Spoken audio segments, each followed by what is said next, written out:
Hi guys and welcome back to the channel. Today we're going to be checking out episode number 22 of season 2, ReZero, which would leave us I think with only 3 episodes left after this. Isn't that crazy?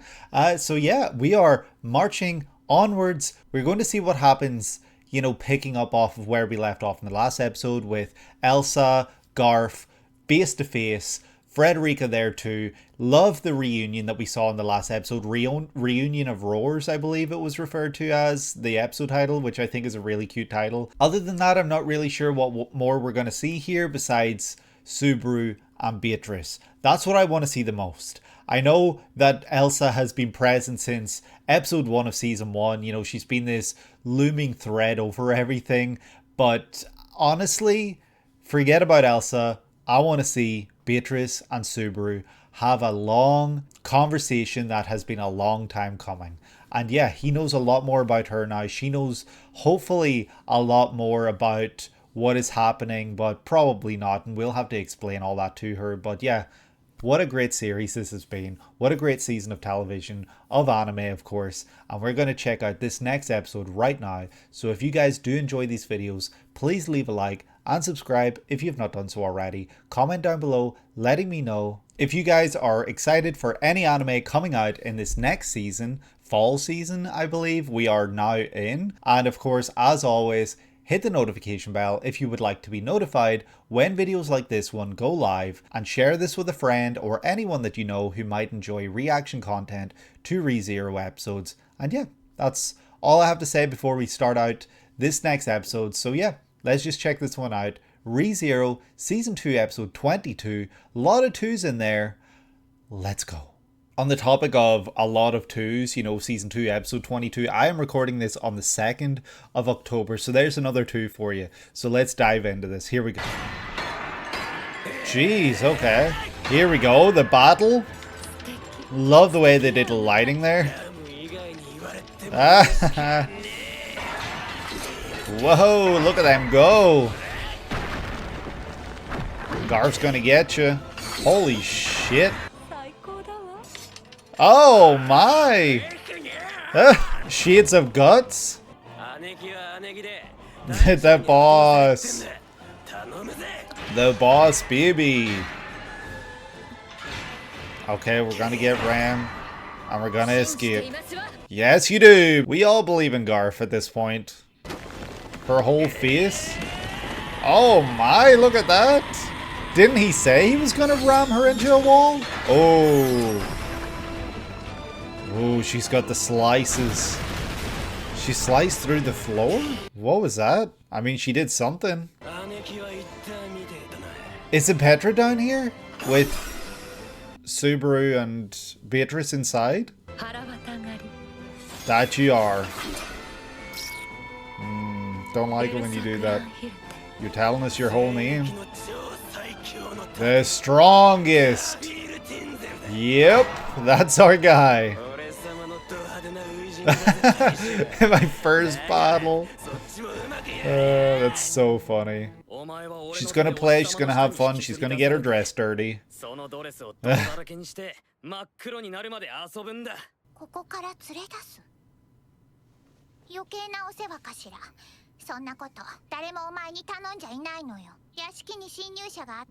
And you don't care enough to try to help. Yep.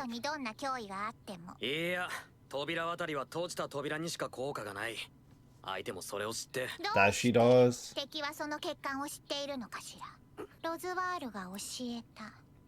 Yep, that's how it is, and she knows she's not stupid. That's she's still on her Tome of Wisdom shit. It's a look of relief that you know what's coming next again, finally.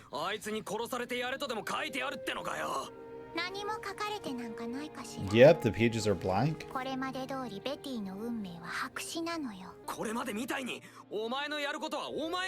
Just because it's written in a book doesn't mean it's set in fate, set in stone. Be your own person, Beatrice. You made friends. You made a friend in Ryuzu. You did a lot of things by yourself, you just didn't realize it. Completely blank. Damn, the way the pages reflect her. Aww.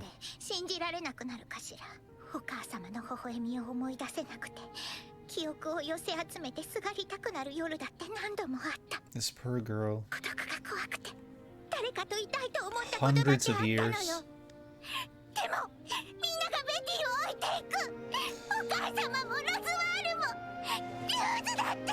There she is, the mention of Ryuzu. No mention of Juice though. 今は少しだけほっとしてる Yeah, かしら。 now you know what's coming. Instead of just... ケイチの書にベティのことが記されたなら、お母様はベティを忘れていたわけじゃなかったってことなのよ。 That's not the way you interpret that. Oh, there he is. This is the way he was talking to Emilia a few episodes back.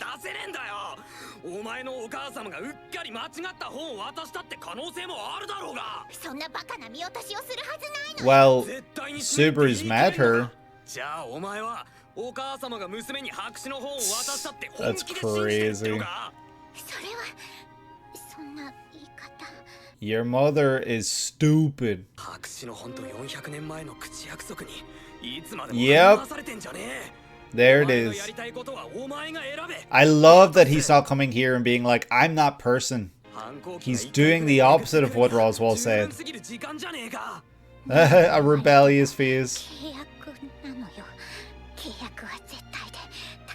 その契約の裏口探して破れないから殺されようとしたやつがよく言うぜ。約束守ってお前が死ぬなら約束破ってお前が生きててくれる方がいい。俺がその選択をするのがそんなに不思議か。 Not weird at all. 開き直りで身勝手な考えかしら。開き直りなの分かってるし身勝手なのも分かってる。でも大事なもんは絶対譲らない。 Aw, something important. Nope, we are not that person. There is no that person. Tell her that. Tell her there's no that person and that she has to make that choice herself if she wants to go. I mean, we could be, but we're not going to say that. Yep. There it is. Oh, shit. That's crazy. Ah, shit, the only safe place was in here. Damn. What's with this mob beast? Why did it not work? Is it the big one that we saw when Subaru came here? What's happening? Frederica? Was this your doing? The way she's just manhandling Otto right now. That's so funny.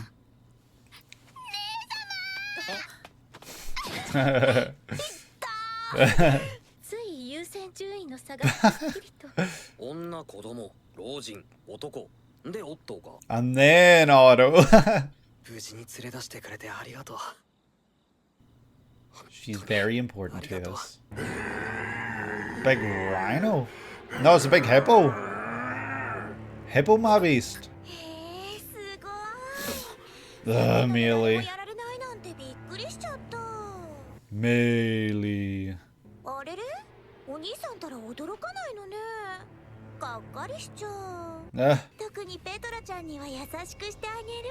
Screw you, Melee. Ah, you can let me go. Screw you.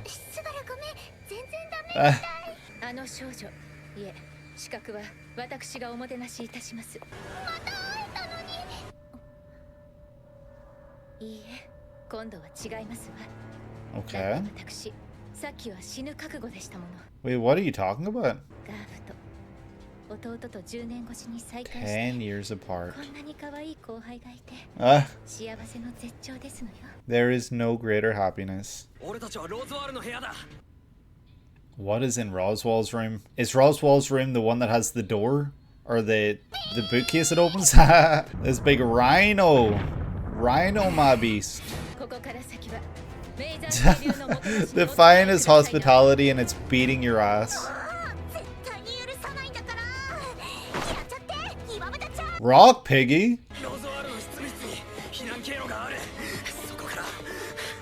You know about this, the bookcase, right? Oh, the bats. Oh, here's the big one that we saw a long time ago. Whatever this thing is. The guilty low? That's it. Oh, shit. We're actually screwed here. Subaru can't do anything. Otto might be able to talk to them. We're gonna see present and then future, I think. Yep. What will you see? This would be very interesting because Subaru saw all his dead presents.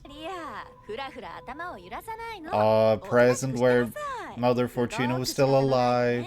This certainly is an unthinkable present. This must be nice. But how do you overcome the second trial? Like, recognize that this isn't real and that your present is okay? Is there no reflection? Aw, juice. Wow, look at the cute little hat. They're going on a picnic. Emilia does look a little younger still, like, than she actually is, though. Or am I crazy?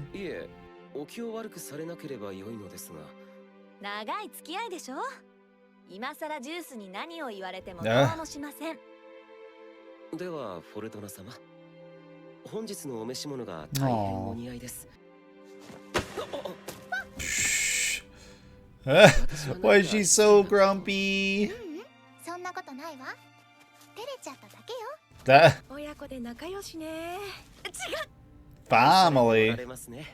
Life was good back before Pandora showed up with Regulus. She's still a child. She's acting very childlike here, I feel like, Emilia, which makes sense because from memories, Emilia never grew up with Fortuna. She was just a child, so it's like she's stepping into that again as someone older. Move in with us. There she is.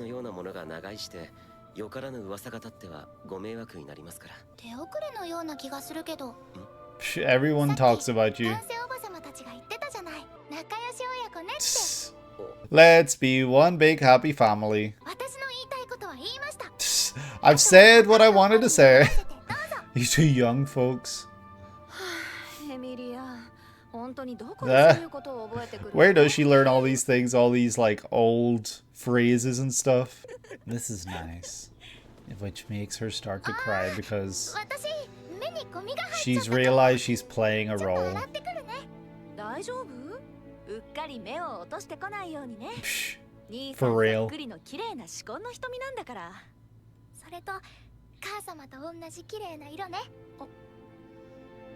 That they are.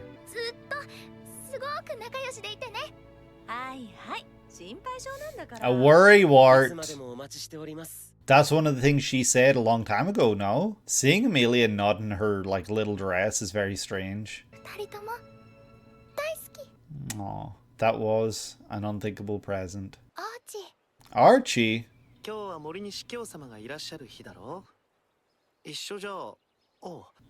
They're cute together, yes, they're a nice fit.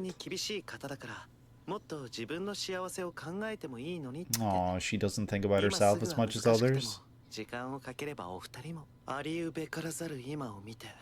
Oh? There it is, the messenger. Oh, of course she did, but she knows that isn't going to happen because that's already passed.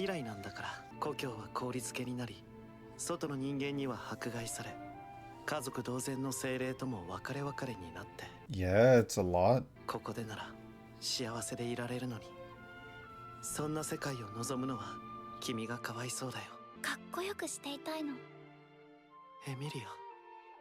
You are admirable. Aww.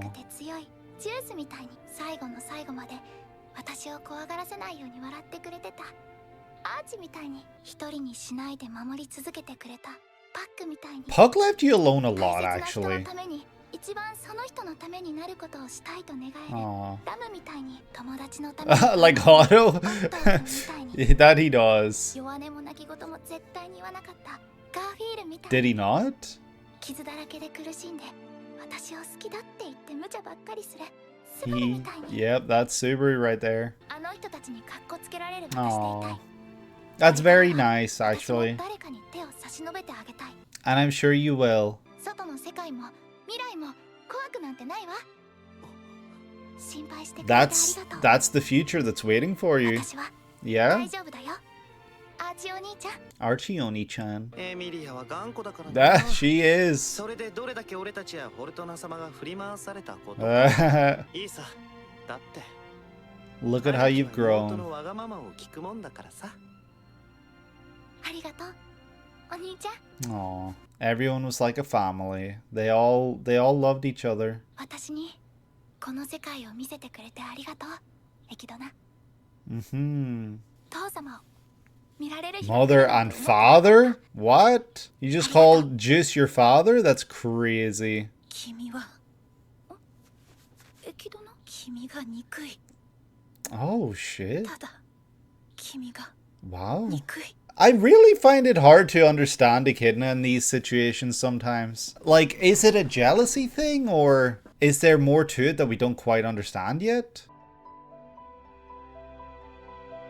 It's like the world is glitching right now. That was from Memory Snow, or Frozen Bonds, right? 私って本当にどれぐらい守られ続けてたんだろう That's not how you should look at this. Other people love you, and that's what you should care about, not what it means, you know? Oh shit, what? Face first into the water? なん Damn. だ Your reflection. That's some Kingdom Hearts shit right there. だよりフォルトナ母様に似てなくて Oh, 残念 okay. Wasn't expecting that. I mean, cut your hair and you might look a bit like her.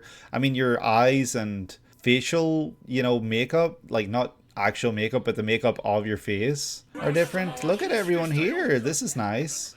This is really sweet that everyone's here to congratulate 心 her. 配してくれてありがとう Aww.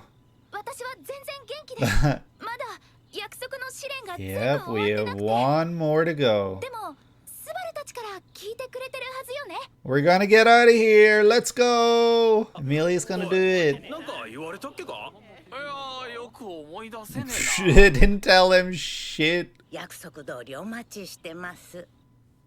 Oh, they're here to show their support for you. それにエミリア様のご活躍に期待しているのは私どもだけではありません Who よ。 else? Ryuzu? Oh,正義の人たち that's really funny because I was thinking like a while ago that we haven't seen any other まず demi-humans. はそのことに感謝を Oh, I really hope that you can do it and get them free. 私たちは正直心を決めかねていますあなたを信用していいものかどうかをです I mean, This guy, it is a lot.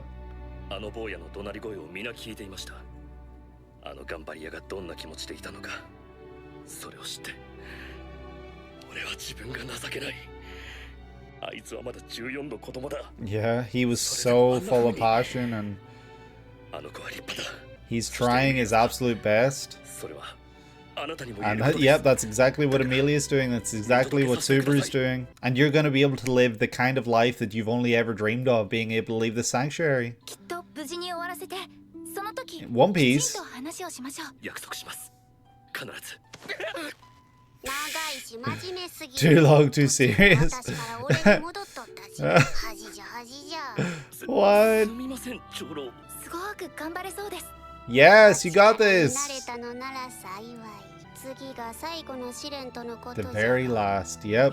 With only a few episodes left. なんだけどリュウズさんラムがどこかわかる Oh my, here we ラムは先生 go. のお役目があるそうじゃ The fight of ages. Who will come through? Ram, of course. But how will they defeat それ Roswell? じゃ行ってきます Let's go! Look at her. Look at the growth she's gone on this season. I've loved following い this ずれ来た journey. る最悪に向き合 The い disaster that is yet to come. This could be terrifying. No! Happiness reflected in the water surface! We get the ending though, which is nice, but I wanted to see what the future would hold, even just a little glimpse or a tease. And that was episode number 22 of season 2 of ReZero, which was a really great varied episode. There was a lot within this. There was action, there was heartbreak, there was character growth, there was so much within this episode.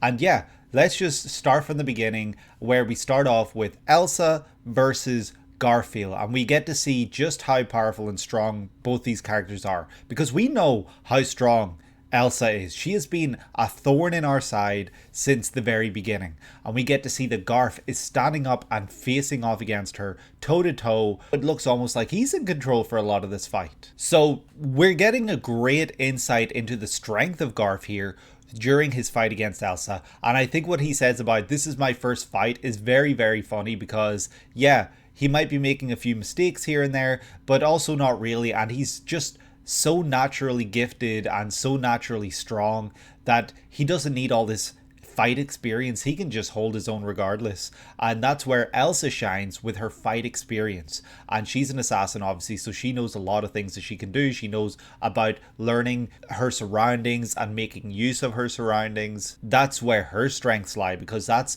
for the most part how she gets her licks in. She's able to slash out against the surroundings, surprise him, and just stuff like that. That's where her strengths lie within this fight. And thankfully Frederica does take Rem out of there, and they run off, and that's good for us because we know that Rem is going to be safe because she's with Frederica. So the two fighters, they treat each other with respect and introduce themselves. You know, I'm the Bile Hunter, Elsa Granhirt, and then Garf is like, I am the strongest damn shield in the sanctuary, which is funny, and he introduced himself as Garfield Tinsel, and they are about to start fighting again, but this is kind of where it cuts away. I thought that when they burst through the floor and ended up on the level below, that this would interfere with what was going on with Petra, Beatrice, and Subaru. I thought that for some reason that they were on the same level now. Thankfully that was not the case, and we then cut to the library,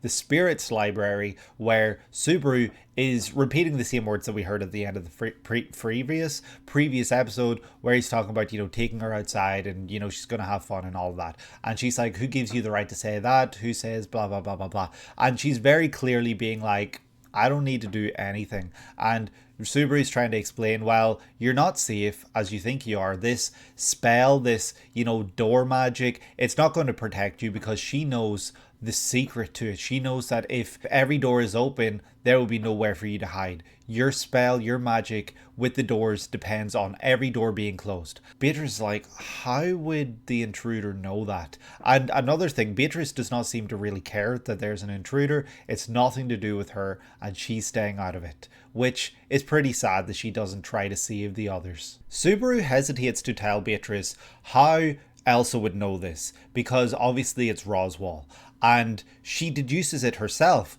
and she starts to smile and says it must have been in the tome. It must have been in Roswell's tome. And she starts to accept that this is her fate, that she will die, and that it has been written in this book. Instead of fighting against fate, like, this isn't necessarily fate. This is something someone is putting into action to do. So Elsa was hired to go kill Beatrice, but that doesn't mean she's destined to die here. It just means that someone wants that to be the case. You know, like, she just can't see past that, and she only sees her life as a cog in this big machine. So it's just really sad and upsetting to see that this is still where Beatrice's head is. Like, we kind of knew that this would be the case, considering the last time they had this conversation before, you know, the end of the last half of the season, where Subaru was broken and Beatrice basically pulled him in here. Like, that conversation, we learned that Beatrice sees her life as meaningless, and it's just been something to be a means for an end when it comes to, you know, her mother and everything, and she is just following a fate that has been predetermined for her. Her book is empty, it's blank, it doesn't tell a future, and so the way she's interpreting that is that she doesn't have one, really. Like, there's two ways to look at it, optimistically and pessimistically, but she seems to be looking at it pessimistically, where she's a blank slate and doesn't have anything. She's never done anything for herself. She's just followed orders and she's done everything she's been told to for the past 400 years. Whereas the optimist might look at this and say, well, there's nothing written here telling you anything. Like, you can be your own person, be who you want, do what you want, do whatever you want to do, because the future is blank. There's nothing saying here's what you will do, here's what needs to happen. You've got a blank slate and you can be the person that you want to be. And that's kind of what Subaru is trying to get through to her, but he's kind of screaming at her that she's dumb, that she's stupid, all of this. And I understand this is kind of what he did with Amelia and that it helped with Amelia, but not everyone's going to be the same and not everyone's going to need the same tough love. Some people need gentle nurturing, and I think this is the case with Beatrice. She is going to need someone to not necessarily coddle her, but to get her over that hump very gently. She is so broken after 400 plus years of doing the same thing, being the same person, not changing, and just waiting for that person to come along. So that's taken a huge toll on her. It's had a huge weight on her, and she will not overcome that without help. And she can't even recall her mother's face or smile without just grouping all her memories together and making them one, basically. I can't remember how she worded it exactly, but it sounds like she's forgetting a lot, which is ironic because she can't even remember what her mother looks like in Echidna, but she's still following this blind faith that her mother had a plan for her and that this was predetermined by fate. You know, she's blindly following this thing, this verbal agreement and everything from 400 plus years ago, but she can't even remember her mother's smile. Like, I feel like that kind of tells you a lot about Beatrice. She is so duty bound and so reluctant to move on. Beatrice says something here that is so damn sad, where she says she did not want to be alone at times and she wished that someone was there for her, to be with her, so she could have some companionship, which is something I've been saying for so long. It's been so clear ever since season 1, early in season 1, where she's looking out at Subaru and saying, I'm not part of that. I wish I could be a part of something. You know, like, she's been longing for this. She even still longs for it. And she saw Subaru as someone that maybe she could change with, that someone that could come and take her away, someone that could be that person for her. But no, that is not to be the case because she still feels duty bound. She talks about how Mother, Roswell and Ryuzu have all left her, which is surprising that she didn't say Juice, because she did comment earlier in the season when she was like, Juice, you've left me now too. And she does say that she is always being left behind, which is true. It is absolutely true. She's always being left behind, and she's now here by herself with a Roswell that does not resemble her Roswell, and just Puck.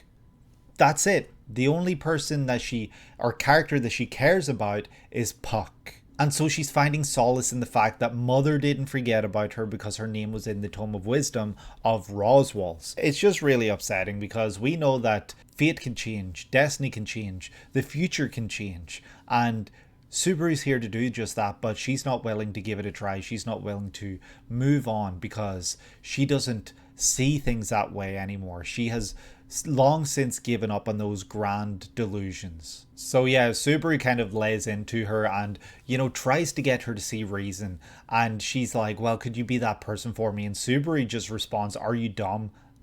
Like hell I could ever be that person for you. Which I know what he was going for, but holy shit did he deliver this so terribly. He should have just said, I don't need to be that person. I want to be there to see you overcome this by yourself. Or he wants to just be there to help her, but he doesn't want to be someone that she solely depends on. He wants her to make decisions for herself, not to be the person that decides things for her. But she just can't see things that way. And like, yeah, she does say like she's so stubborn and stuff, like she couldn't realize things, blah blah blah. But he also did deliver this like shit.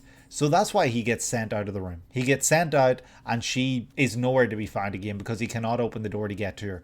The door is locked and yeah, that's it. Subaru then runs into Otto and Petra, and they are here because of a mob beast outside which this crystal would not protect them against. So they had to just run inside. It was safer. And so everyone is about to leave, but they're blasted out the window. Subaru instinctively reaches for Petra, protects her, and Frederica shows up and saves Otto. So it's very nice to see that everyone was okay here. Everyone got out of this okay. But as soon as Petra goes to run towards Frederica, she drops Otto immediately on his face. And yeah, it's just very funny that Otto is kind of like a punchline, even though like he is such a great character. Like he really does great things for his friends, but he's become a bit of a joke within scenes like this where he's just being dropped, he's being carried around, you know. It's pretty humorous. Subaru sees that Frederica did indeed get Rem out of there, and it's really just great to know that Rem is going to be safe. And Subaru is relieved and very thankful for this. And that's then when Meili shows up with her big stone pig, which just happens to look like a hippo. So it's there and it's ready to do some damage, and Meili's trying to do her introduction, but Subaru is ready for her. He knew that she would be here and he's not surprised by her. And Petra doesn't seem to be so surprised either, which is surprising. I don't know if Subaru warned Petra ahead of time, but anyway, Meili's disappointed that she's not getting the reaction that she wanted, and so she just starts to throw hands. She wants to fight, but Frederica says that she'll step up and fight her by herself, and for them all to get out of there. So that's what they're going to do. They're going to leave and they're going to go to Roswell's room.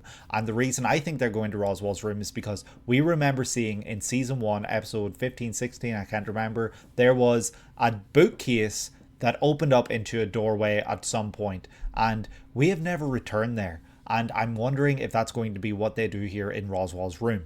So they're heading in, and of course that is then when they come across this other mob beast. I can't remember what it's called. But yeah, like Frederica's staying back and fighting, and I have full faith in her. She is gonna get over this like no problem. It's a guilty low is what this thing is called, and it's present in all its 3D glory, and we kind of cut away from it right as they're trying to question like what are we going to do against this thing, because what can they do? We cut back to Emilia as she's going to the second trial, which is an unthinkable present, and in this unthinkable present she gets to see a life, a future where she is with Fortuna, she is with Juice, and she is still within the forest area, and everything is beautiful, everything's perfect, and it's just really, really nice to see that this is the future that she wants. This is the future that she would dream of. And I don't really know if there's a whole lot to, you know, kind of analyze here, because this is just an idea of what she would have wanted, and it's for everyone to be happy, everyone to still be alive, and everyone to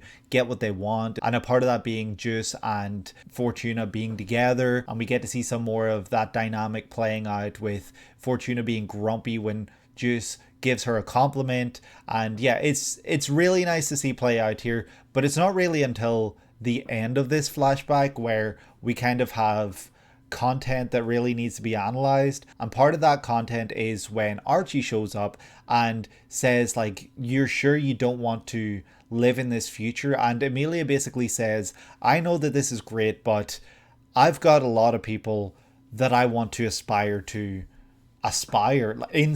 Like, I want to be someone that others look up to. I want to make all these people proud. I want to do for these people what they have done for me, and I have not been able to do that, and I want to be the kind of person for them that Mother Fortuna was for me. So it's very admirable, and I love that we got to see this kind of like goal that she's setting for herself. She's setting like a future for herself, and that's great because we've not really ever heard her speak of a future besides maybe the previous episode where she said she would take the throne so that Roswell would have to fall into line. Like, we've not really ever heard her talk about a future unless it was just kind of mentioning like, you know, her goals are to take the throne and free the people of the forest. Like, we know that, but it's nice to hear her talk about other goals here. And we're introduced to kind of like the idea that they would have had a really great life together had Pandora and Regulus not shown up to ruin all that. And that's what makes it all the more upsetting, because we know that they would have had a great time. They would have had a lovely family life together. And Emilia even herself during this says, Mother and Juice? No, father. So she calls Juice a father figure, which is surprising because to me, she met Juice just once, you know, and that's kind of when he died. So I'm not really sure how to interpret this fully, or if there were other situations where they met each other and stuff like that. But regardless, she recognizes the beauty in Juice's soul and everything that he did for her. And that's what's really important here. So after all this, she thanks Echidna for showing her this future. You know, seeing Juice and Fortuna smiling and laughing, like those can be the last things she remembers, you know, and the idea that they would have been happy is something she will hold on to. But Echidna has tears in her eyes and saying, I hate you so much. And I'm not really sure how to interpret this, because she hates Emilia for being selfish, but in this instance it just feels so forced almost. Like, I'm sure we'll get a deeper reason as to why she hates Emilia so much, but right here it's a little surprising and kind of like out of nowhere to see this such a strong of a reaction. But she disappears and the world starts to fade away around her, and this is when Emilia dives into the water to get a good look at herself, and she's surprised by what she sees in the mirror. She sees a reflection of herself, and what's this episode called? Happiness reflected on the water surface. She sees a happy face. She doesn't see a face of someone who is held back anymore. She sees the reflection of someone who is marching forward towards something, but she's just a little saddened by the fact she doesn't look as much like Mother Fortuna as she would have wished. And that's of course because she's got rounder features and everything like that. So we know that already, right? And the reason she does this is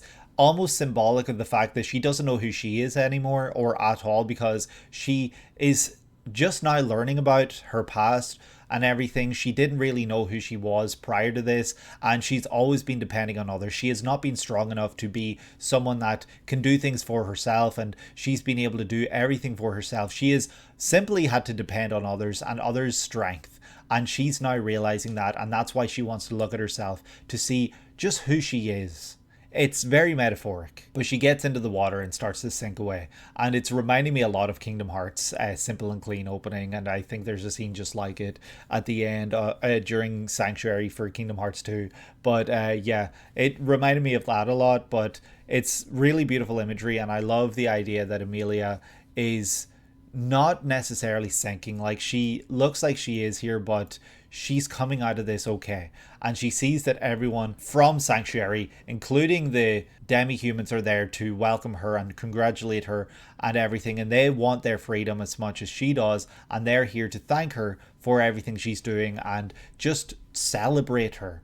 And they've been kind of asked to do this by Subaru, is what I'm guessing they say here. And it's the words and encouragement of others that really just help her. She's able to feel confident and full of all this strength, and she has all these people supporting her. She knows what is at stake here, and it's all of these people, but she doesn't let that hold her down or weigh her down or make her feel anxious or nervous or like she's got this huge weight on her shoulders. She simply uses that to push forward, and I think it's beautiful. So what does she do? She heads towards the final trial. After all of this, she is finally reaching the final trial. The fights are still happening with all the characters. Like, every character right now is wrapped up in a fight, apart from Emilia, but you could say that she's in a personal battle, a personal fight. You know, it's very mental. She's going through a lot here, and this final trial will be for her future. It will show her her future, a really depressing future, I guess. So yeah, I wonder what that's going to show. I'm sure it's going to be very interesting and very scary and worrying, but regardless, I cannot wait for the next episode. I hope that you guys enjoyed this reaction video. If you did, please leave a like and subscribe if you have not done so already. Comment down below letting me know which anime you will be watching in the fall 2025 season. And yeah, that's going to do it for me for today. I hope that you're having a great day today and that you're able to take it easy. I will see you in the next one. Take care.